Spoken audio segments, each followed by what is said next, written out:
Now, with the last celebrity left in France, please turn out the lights. Hot on the heels of her compatriot Gérard Depardieu, who yesterday accepted Russian citizenship following a 75% tax on the super rich, today former actress and sex symbol Brigitte Bardot has threatened to join Depardieu in exile in Russia too. But it's not tax hikes that's got Brigitte worked up. No, it's the fate of two circus elephants, really. Our WSJ reporter Nadia Mazidlova is in our Paris bureau. Thank you very much for joining us. Hi. This is a very curious story. It's elephants that's got Bardot worked up. Tell us more.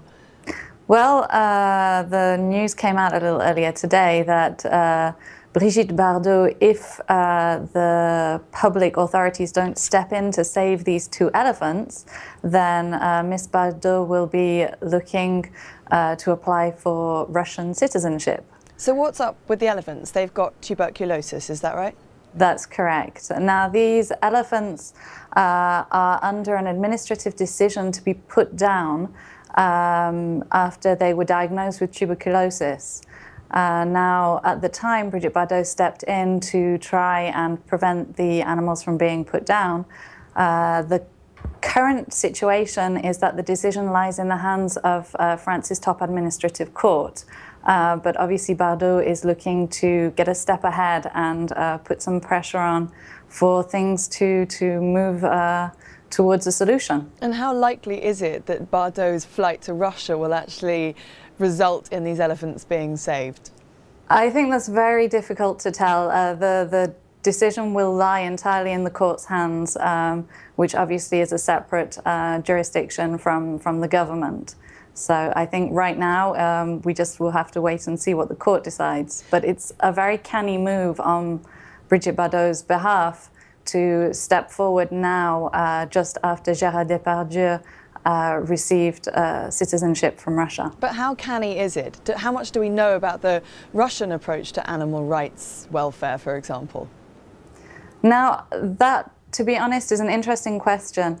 Brigitte Bardot, in fact, wrote a letter in December to the Prime Minister Vladimir Putin thanking him for his reaction to a previous request from her regarding the welfare of seals. So obviously, from Brigitte Bardot's point of view, there is some kind of positive action in Russia. Whether on a sort of large scale this is the case, I really couldn't say. Do you think we're likely to see more and more celebrities leaving France? It's an extraordinary coincidence that this week we've had two top names come out. And why Russia for both of them? Well, Gérard Depardieu, in fact, his Russian citizenship was granted by the Russian Prime Minister. Now, he had mentioned that he was looking to move he's actually looking to move to Belgium, but there's also a series of countries that he'd cited as possible destinations, including Russia. So I think that there's obviously a common link here. Whether there'll be more celebrities moving to Russia, I think it's quite early to tell. One can't help but think, of course, of one of the iconic images of Russia, which is people wearing fur. Let's hope Brigitte Bardot is not going there in the wintertime and won't need a fur coat. Nadia Mazidlova, thank you very much for joining us, and we'll have more on that story as it develops on WSJ.com and here on WSJ Live.